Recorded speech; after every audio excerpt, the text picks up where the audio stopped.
না, পস্তাতে হবে না। আমি সবার পথ পরিষ্কার করে দিয়ে গেছি।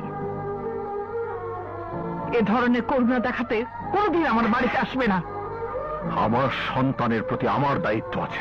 অসতী মাকে যদি ভ্রষ্টা বলা হয়, অসৎ পিতাকে কি বলা হয় আমি জানি না, তবে তোমার ভিতরে যদি সামান্যতম মনুষ্যত্বের বীজ থেকে থাকে, তাহলে কোনদিন সন্তানের দাবি নিয়ে আমার সামনে দাঁড়াবে না। তাহলে ইমন কার পরিচয় বড় হবে? আমার পরিচয়।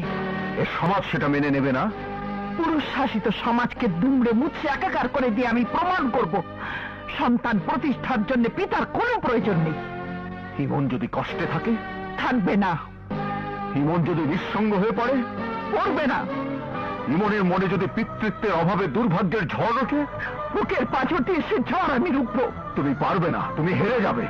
আমার জীবনের ডিকশনারিতে হার শব্দটি লেখা নেই। It is my challenge. তাহলে তুমি আমার সাথে সব সম্পর্ক ছিন্ন করতে চাইছো? চাইছি নয়, সম্পর্ক ছিন্ন করে ফেলেছি। তুমি তুমি বন্ধন মুক্ত। তোমার জীবনে তুমি যা খুশি ভাবতে পারো। I give you that sort of liberty.